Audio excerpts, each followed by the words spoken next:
A'in amma ba'du. Subhanaka la ilma lana illa ma 'allamtana innaka antal alimul hakim.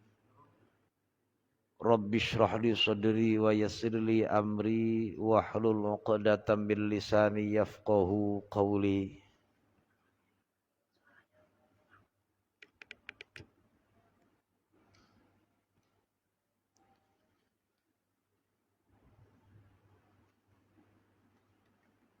Bapak-bapak,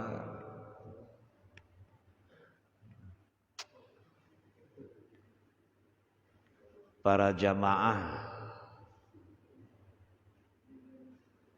yang insyaallah kita semuanya selalu dalam limpahan curahan nikmat dan karunia dari Allah Subhanahu wa taala.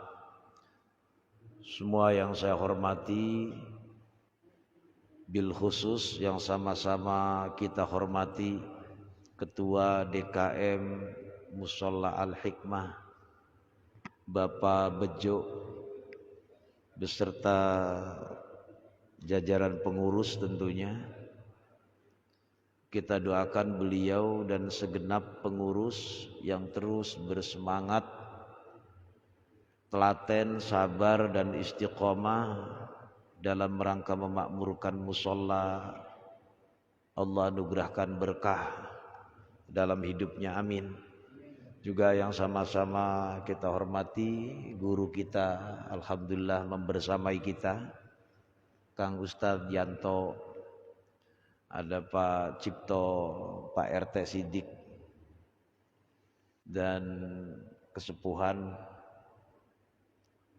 juga alhamdulillah hadir, bapak-bapak semuanya. Alhamdulillah tentu adalah ungkapan rasa syukur, tahadduts bin ni'mah, saya kembali bisa bersilaturahim, kita bisa kembali bertatap muka, duduk bareng di majelis ilmu di waktu yang tidak terlalu lama, namun insyaallah waktu antara maghrib hingga jelang waktu isya ini adalah waktu yang penuh dengan barokah, waktu yang penuh dengan mustajabah, waktu yang penuh dengan hikmah. Mudah-mudahan kita bisa memanfaatkannya dengan sesuatu yang tentu sangat manfaat untuk kita, yaitu thalabul ilmi. Sekali lagi tentu kita mohon kepada Allah semoga apa yang kita lakukan ini dicatat oleh Allah menjadi catatan amal soleh yang kelak akan sangat bermanfaat untuk kita semuanya. Bapak-bapak para jamaah yang dirahmati Allah, seperti biasa kita awali ta'lim ini dengan pembacaan suratul Fatihah. Kita mohon kepada Allah semoga dengan asbab, dengan wasilah, dengan lantaran bacaan surah Al-Fatihah kita diberikan mudah dan gampang oleh Allah Subhanahu wa taala dalam menghadapi segala urusan. Kita juga dianugerahi keturunan anak cucu yang soleh dan solihah. Dan tentu kita terus berharap jangan pernah bosan, jangan pernah jemu, bahwa kita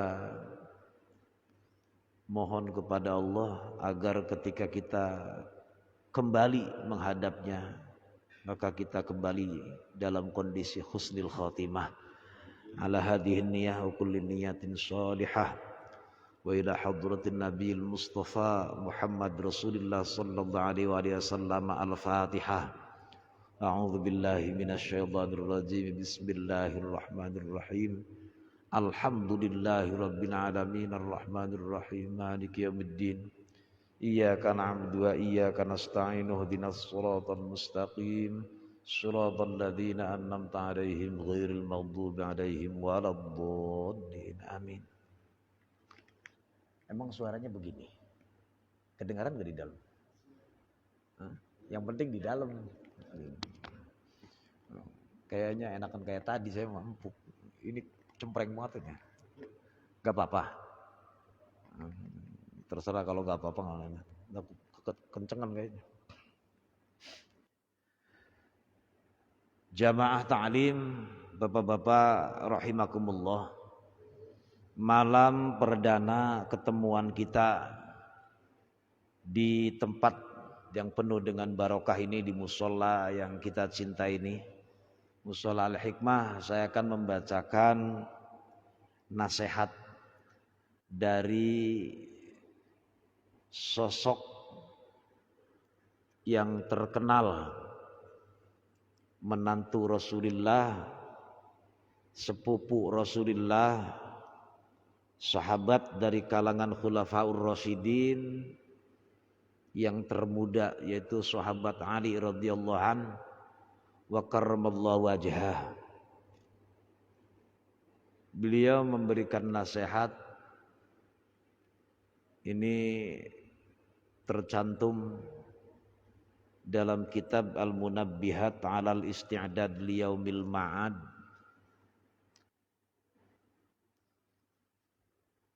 yang disarahi oleh Syekh Nawawi Al-Bantani, yaitu kitab Nasaihul Ibad. Jadi penuh dengan nasihat lah, nasihat untuk kita tentunya. Qala al-musannifu wa syarihuhu rahimahumallah wa nafa'ana bihima wa bi'ulumihima fid dharaini amin.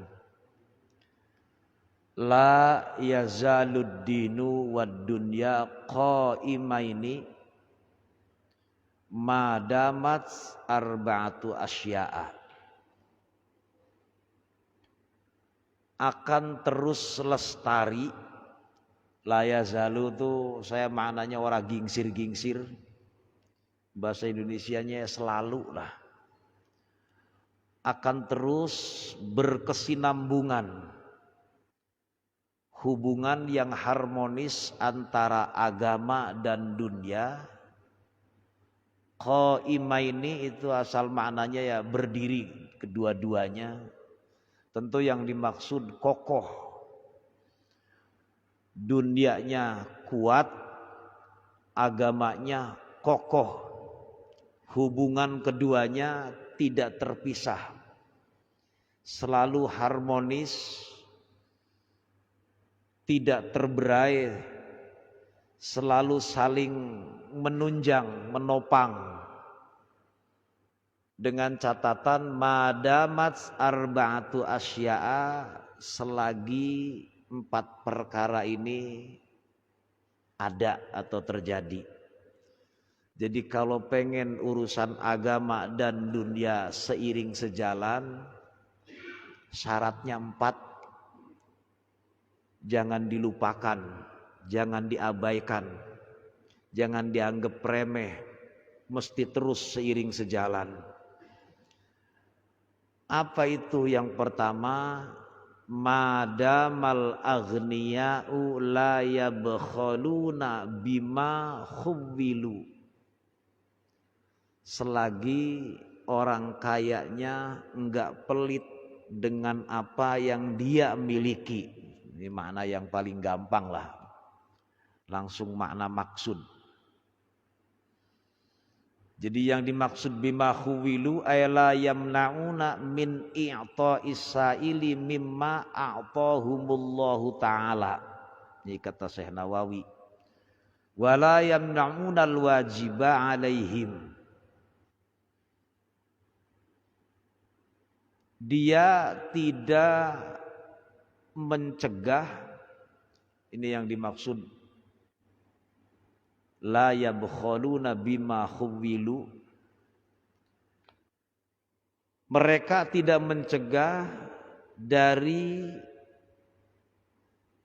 rasa berderma untuk terus memberikan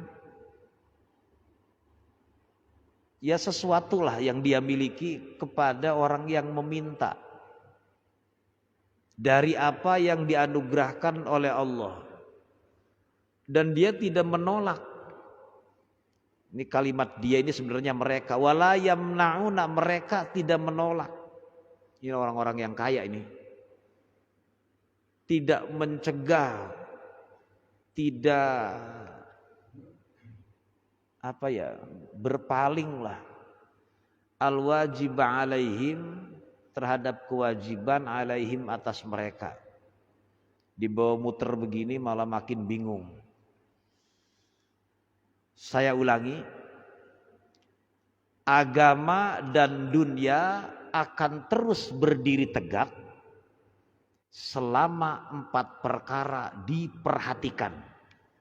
Mana yang 4 perkara? Yang pertama, selama orang kayanya enggak pelit. Jangan berpikir begini ketika ngomong orang kayanya enggak pelit, ente aja yang celamit, enggak begitu. Anggap aja yang di sini orang kaya semua nih, amin. Kita jangan kemana-mana, kita jangan berpikir kita ini miskin, jangan. Anggap aja kita kaya. Sebab gak sedikit orang banyak duit mentalnya miskin. Banyak orang yang duitnya gak terlalu banyak tapi mentalnya pemberi.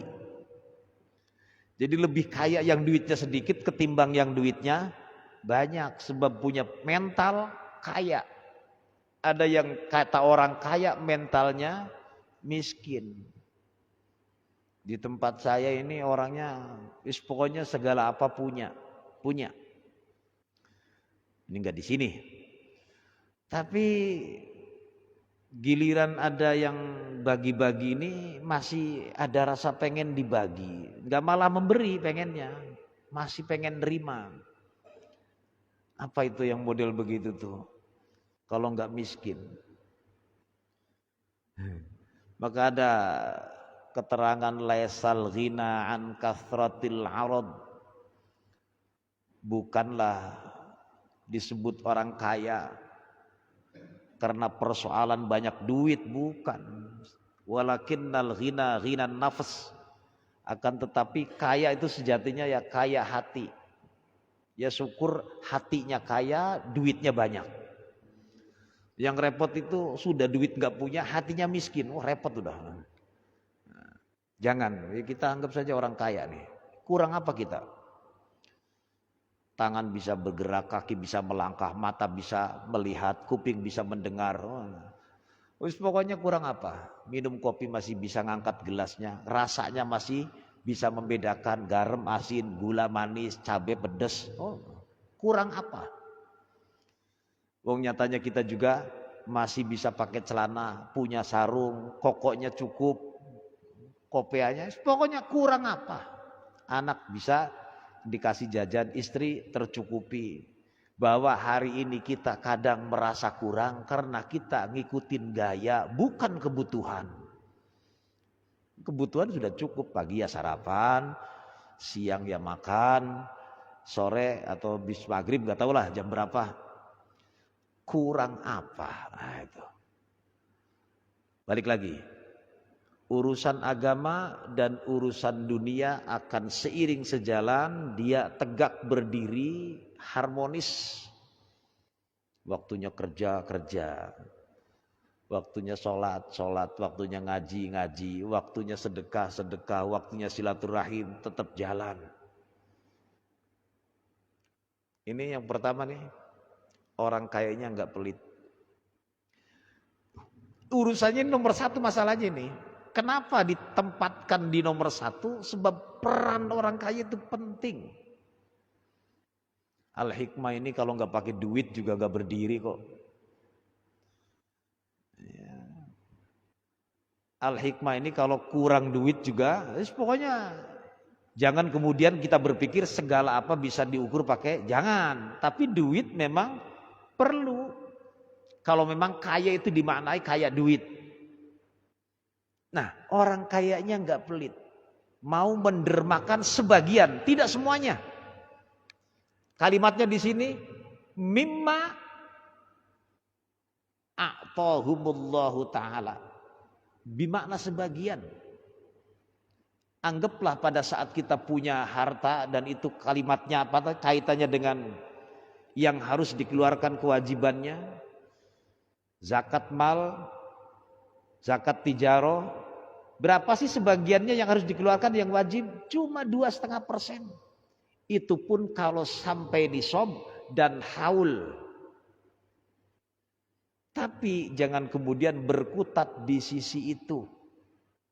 Ini lagi maknain bahwa orang kaya itu sejatinya butuh kepada orang miskin.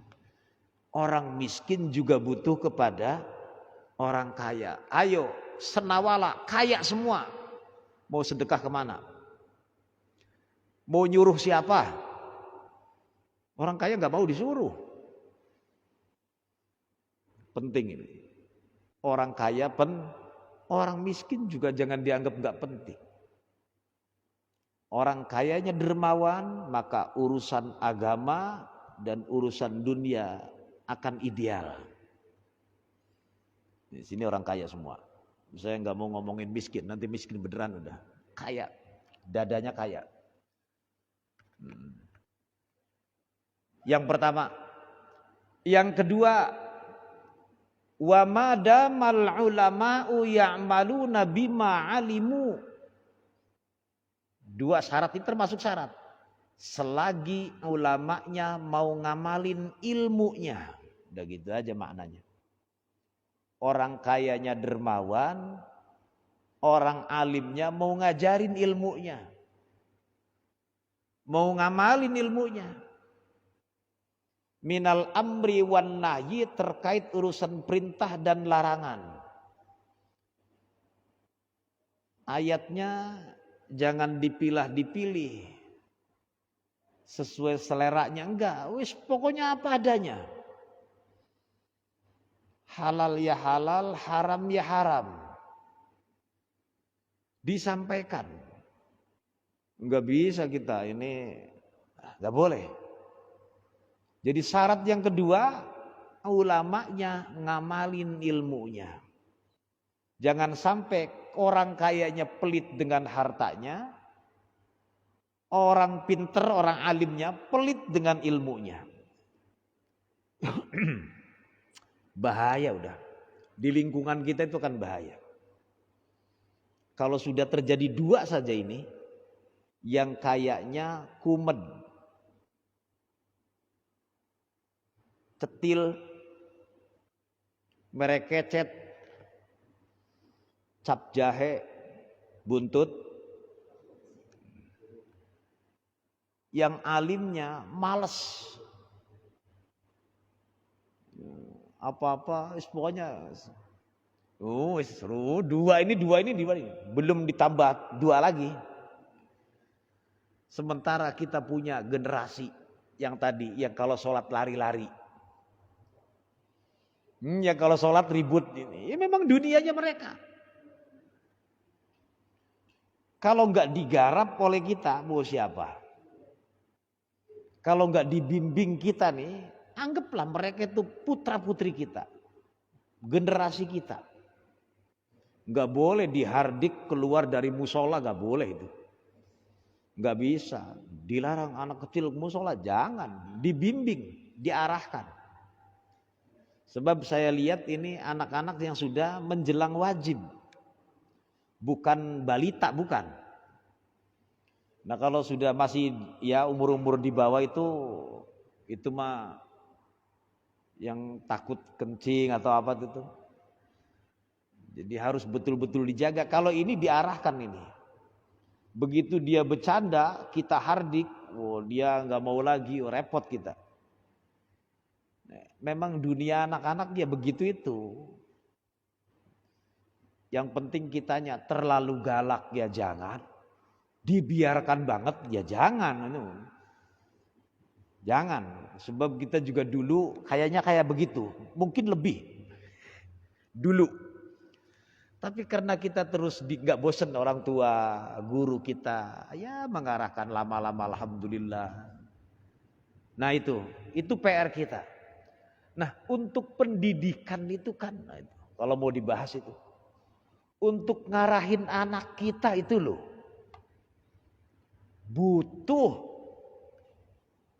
Butuh dana, butuh ilmu. Jangan sampai duitnya macet. Maksudnya duit itu maksudnya orang tua, maksudnya begitu. Orang tuanya.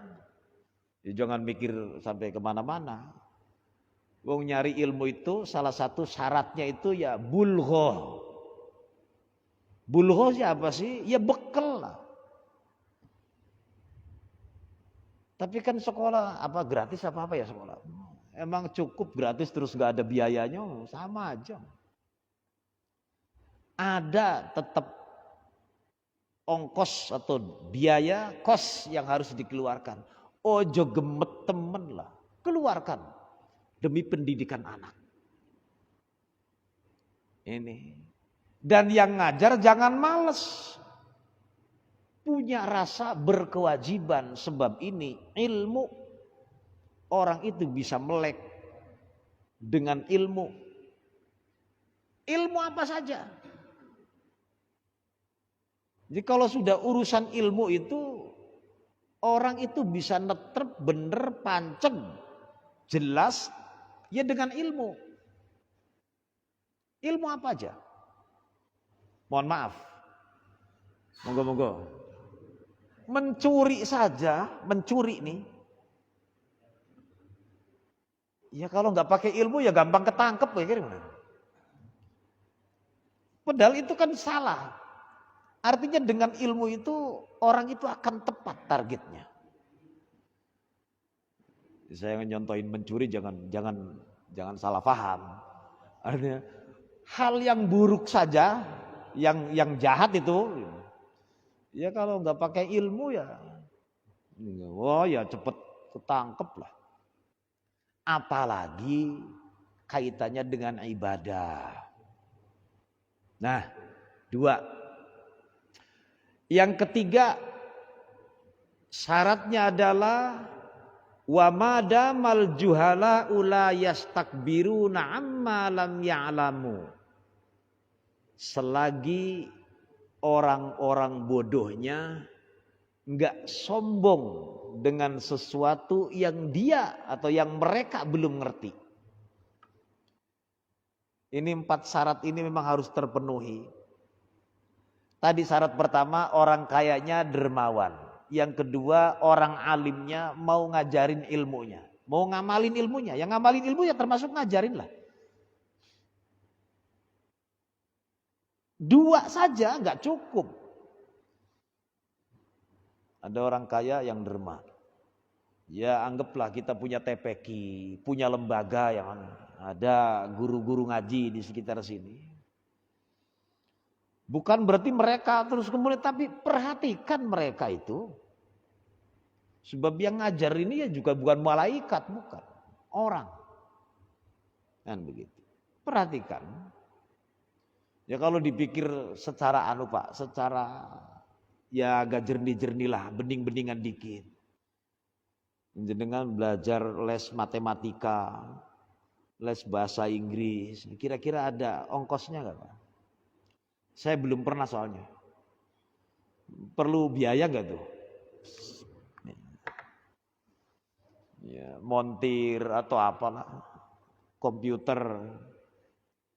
Itu hal-hal yang macam-macam itu ya penting, bener penting. Ketahuan ada kos yang harus dikeluarkan. Sekarang giliran anak kita dari buta sampai melek huruf Arab. Dari nggak ngerti baca Quran sampai ngerti baca Quran. Dari nggak pakai tajwid sampai bertajwid. Saya senang kalau diimamin Pak Bejo, enak bacaannya. Wah, matnya sejajar. Waduh keren. Seneng. Nah ini kan nggak mungkin ladang bim salabim, ladang belajar itu. Gurunya siapa saya nggak tahu. Mungkin Kang Ustadz Dianto, mungkin Kang Ustadz Jamal, saya nggak tahu. Nggak mungkin otodidak, nggak mungkin. Quran nggak bisa ngarang, nggak bisa. Harus ketemu dengan bibir gurunya. Tahu gerak lidah gurunya. Ini kan belajar. Pernahkah kita berpikir yang ngajarin lu bukan malaikat? Orang yang sama-sama doyan ikan asin, senang sayur asem. Awas jangan salah paham ini. Anak kita yang tadinya nggak ngerti huruf Arab menjadi ngerti, ya ada gurunya. Sampai baca Qur'annya, ya kalau dibilang fase banget ya enggak, tapi nggak salah, insya Allah. Standar lah, bit tajwid. Ayo coba iseng-iseng baca Quran nggak pakai tajwid, terus merasa sudah selesai. Udah, jangan mimpi dapat pahala, nggak, yang ada dosa. Wal akhdu bit tajwidi hatmun lazimu malam yujawwidil Qur'ana athimu.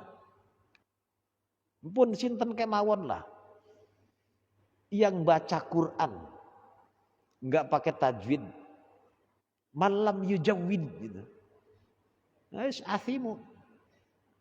Maka wal akhdu bit tajwidi hatmun lazimu, belajar tajwid hukumnya wajib. Nanti di sini ada hal yang lain lah. Jadi belajar tajwid hukumnya fardu kifayah, tapi baca Quran dengan tajwid fardu ain. Otodidak nggak bakal bisa. Ini saya ngomong begini, maksudnya jangan sampailah. Jangan di sini alhamdulillah sudah PTPK-nya mapan. Tiap tahun ya ada yang hatam. Kan itu. Tentu bukan di TPK saja, di rumah-rumah juga ada. Paling tidak generasi kita itu jangan ada yang buta huruf Arab. Jangan ada yang buta dengan bacaan Quran. Wis minimal itu. Kenalkan mereka itu. Dah. Yang ketiga, syaratnya orang bodoh jangan sombong dengan kebodohannya. Anggaplah kalau tadi kita ini orang kaya. Yang kedua kita ini orang alim supaya gampang nyontoinnya. Kita jangan pelit ilmunya, kita jangan pelit hartanya. Yang kedua, anggaplah kita ini orang bodoh. Maka jangan pasang standar sombong. Bahaya. Standar cukup sudah paham saya. Ini lagi ngomongin kita semuanya. Kalau kita sudah merasa selesai, paling enggak anak kita, cucu kita, bersyukur orang tua kita punya anak kayak kita. Masih mau duduk bareng dari maghrib sampai isya. Kita belum tentu punya anak kayak kita. Nah ini buat renungan. Terus mikir, saya mah enggak, boleh jadi anak saya lebih dari saya umpamanya. Ya alhamdulillah bersyukur. Ini lagi ngomongin agar kita bisa berintrospeksi. Saya ulangi. Bersyukur orang tua kita punya anak kayak kita. Masih mau datang ke musola, berjamaah maghrib, dilanjutkan nunggu sholat setelah sholat, nunggunya sambil ngaji. Nah insya Allah sholat isya juga berjamaah. Beruntung orang tua kita. Kok bisa beruntung sih? Dengan kita semacam ini, orang tua kita kebagian pahalanya. Yakin? Yakin. Kenapa bisa begitu? Sebab kita hasil didikan orang tua kita. Jangankan request kita, mendoakan jelas itu mah. Yad'ulah anak soleh. Tanpa kita mendoakan, maksudnya tanpa kita minta kepada Allah. Tanpa nih, perilaku kita yang baik sampai kepada orang tua kita. Kenapa bisa sampai? Karena kita adalah tapak tilas. Hasil jeripayahnya. Wah ini alhamdulillah. Nah tadi terusin, kita belum tentu punya anak kayak kita. Kok bisa begitu sih? Generasinya mas. Generasi itu makin kesana itu makin. Godaan ya makin dahsyat, zaman makin Bukannya anak kita ini sekarang lebih pinter, lebih canggih. Iya boleh. Mungkin. Karena apa? Semua fasilitas belajar dipenuhi oleh kita ini. Saking canggihnya itu ya nggak sempat baca buku, nggak sempat Baca Quran ya HP terus. Akhirnya belajar Quran dari HP, dengerin umpama. Masih mending dengernya Quran. Nah hari ini, kembali, syarat yang ketiga, orang bodohnya jangan sombong. Yang dimaksud jangan sombong dengan sesuatu yang mereka tidak tahu apa sih? Ayla yu'riduna, ayla ya'riduna, wala yamtani'una min ta'allumi ma lam ya'lamu. Jangan berpaling, termasuk juga jangan menghalangi untuk terus bersemangat belajar sesuatu yang mereka sejatinya belum tahu. Anggaplah mereka jangan keluar, jangan. Anggaplah kita. Terus jangan berhenti belajar. Di mana? Di mana saja. Kapan? Kapan saja. Di sela-sela waktu kesibukan kita. Sama siapa? Sama siapa saja. Yang penting jelas bahwa dia memang belajar dari guru, gurunya punya guru, punya guru, punya guru, musalsal sampai Rasulullah. Kalau kita umpamanya belajar sama HP, Mas sampean gurunya siapa? HP. Nah terus HP gurunya siapa? Mentong. Mas gurunya siapa? Dari Mbah Google. Mbah Google gurunya siapa? Mentong. Awas jangan sampai salah paham. Saya enggak ngelarang baca buku, ngikutin di YouTube, enggak cakep-cakep, bagus-bagus itu. Khazanah keilmuan tambah. Wong di HP itu apa sih yang enggak ada? Quran plus ulumul Quran ada. Hadis plus ulumul hadis ada.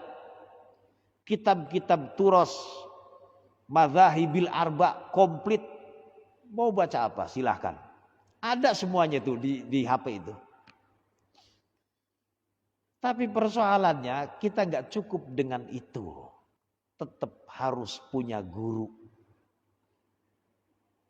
Disinilah guru-guru beliau-beliau nih bacaannya bagus-bagus. Ini lagi ngomongin, anggap kita ini semua yang hadir di sini orang bodoh. Jangan pernah merasa puas dengan kebodohan alias sombong. Jadi kita di sini sudah kaya, alim, dibanting bodoh. Itu supaya gampang nyontoin. Terus syarat yang keempat, kalau pengen agama dan dunia terus berdiri tegak, kelihatan syiarnya, kelihatan kompaknya, kelihatan. Syarat yang keempat, madamal fuqara'u la yabi'una akhiratahum bidunyahum. Dengan catatan selama orang fakirnya, wong kereknya tidak menjual akhiratnya ditukar dengan dunianya. Kok bisa terjadi begitu? Boleh jadi. Sebab wong fakir itu ya kalau nggak tahan tuh ya nyerempet kekufuran. Ada keterangan begitu. Meskipun mungkin derajatnya debatable, tapi kenyataan faktanya ya banyak. Kita pernah dengar gara-gara Indomie, gara-gara mungkin pernah dengar. Jangan sampai. Fakir ya fakir, miskin ya miskin. Anggap kita miskin. Oh, tadi orang kaya, sekarang ganti miskin. Miskin kita mungkin karena kita ini terlalu banyak yang kita butuhkan. Maka kita jadi miskin. Maka setelah hidup kita ini pakai mindset hidup ini jangan terlalu banyak yang kita butuhkan. Jadi kita nggak berasa miskin. Panjenengan itu miskin karena kekarepannya terlalu banyak. Wong sudah punya motor yang penting bisa jalan lah, yang nggak terlalu jelek banget, terus kepikiran pengen punya mobil.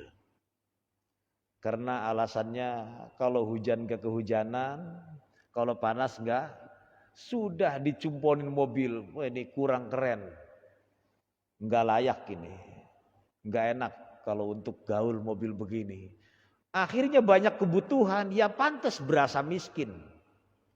Coba hidup di setel, ya ngalap cukup lah. Gitu. Sing penting ya waktunya jalan anak kendaraan, waktunya kondangan ya alhamdulillah walaupun mungkin mobil ya belum kelar tapi ya kreditannya maksudnya. Tapi ya tetap bisa nyicil. Jadi dibikin jangan ngerasa butuh terus. Orang itu miskin karena banyak kebutuhan masalahnya. Sekaya apapun, kalau dia banyak kebutuhannya ya sudah. Ngikutin gaya ya berasa miskin lah. Tapi kita yang miskin-miskin itu ya sudah hidup standar sederhana ya berasa kaya semuanya. Yang lain kondangan. Yang katanya punya apa saja pusing. Oh ternyata bukan kita doang yang pusing. Mereka juga lebih pusing ternyata. Nah balik lagi. Syarat yang keempat, orang fakirnya jangan menjual akhiratnya ditukar dengan dunianya. Ini saking saking tipisnya. Akarnya gak kuat. Tauhidnya ngeri kalau sudah begini. Ngeri. Sebab boleh jadi bahasa yabi'una tuh awalnya digadekan. Gambling, coba-coba. Lama-lama jual sekalian. Saya sholat terus di musola al-hikmah, ngaji kadang di as-salam atau di sekitarnya. Ya Allah kok miskin gak berhenti-berhenti sih. Sholat berjamaah kok ya susahnya istiqomah. Umpamanya mikirnya begitu. Sehingga ngeleong berubah haluan. Na'udhu. Jangan pernah coba-coba digadekan apalagi dijual. Aimadamu la yatrukuna ad-dina bi akhdid dunya. Maksudnya selagi mereka orang-orang fakir tidak meninggalkan agama hanya karena urusan dunia. Saya ngomong hanya Pak, bukan berarti saya gak butuh dunia. Naudzubillah gak, bukan begitu. Wong kita hidup di dunia pasti butuh dunia.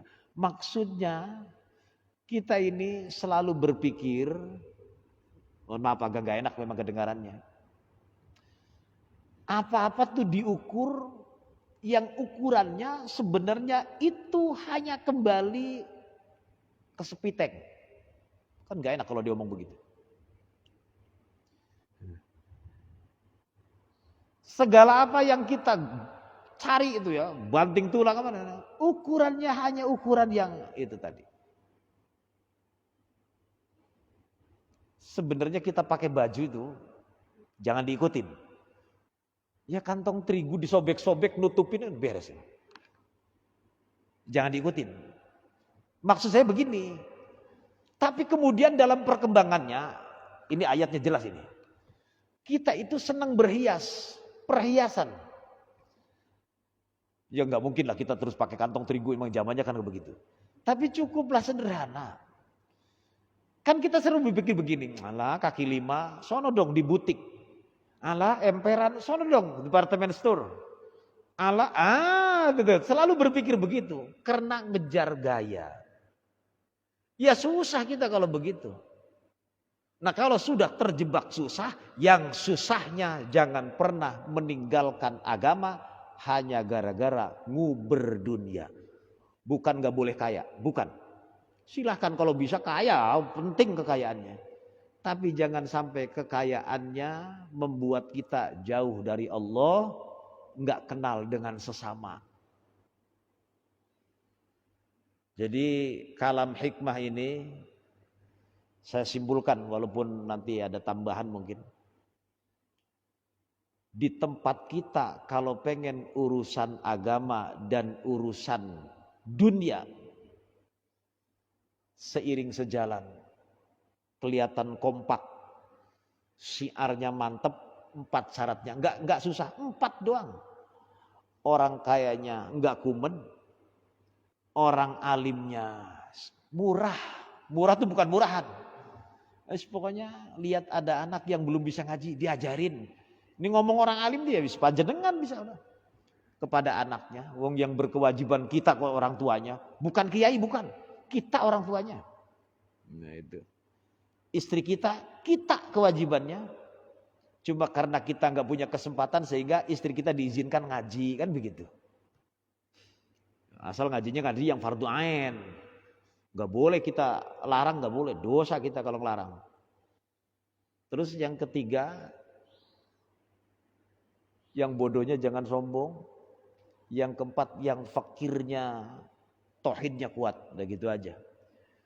Yang keempat ini, orang miskinnya jangan gara-gara ngoyo nyari makan sehingga lupa sholat, lupa ngaji, kelalen silaturahim, udah bahaya udah. Maka kampung ini akan gelap. Nah bersyukur di tempat kita ini pengajian ya syiar, masjid dan musolanya juga ya insya Allah lah ada isinya, silaturahimnya jalan, kerukunan di antara kita terus dijalin. Alhamdulillah. Udah isayaan. Bis, ya wis semono bae lah, mudah-mudahan manfaat. Al-Fatihah. A'udzubillahi minasyaitonirrajim. Bismillahirrahmanirrahim. Alhamdulillahirabbil alamin arrahmanir rahim. Maliki yaumiddin. Iyyaka na'budu wa iyyaka nasta'in. Ihdinas siratal mustaqim. Siratal ladzina an'amta 'alaihim ghairil maghdubi 'alaihim waladdallin. Amin. Astaghfirullahal azim falakal hamdu ya ma'bud. Allahumma shalli ala sayyidina Muhammad wa ala ali sayyidina Muhammad. Allahumma aslih dzata bainina. Allahumma alif baina qulubina. Allahumma ighfir lana dzunubana wa li walidina wa li masyaikhina wa li ikhwanina wa li jami'il muslimina wal muslimat wal mu'minina wal mu'minat al-ahya minhum wal amwat. Rabbana atina fid dunya hasanah wa fil akhirati hasanatan wa qina adzabannar. Wassallallahu ala sayyidina Muhammad wa ala alihi wasallam walhamdulillahi rabbil alamin. Wallahul muwaffiq ila aqwamit thoriq. Assalamualaikum warahmatullahi wabarakatuh.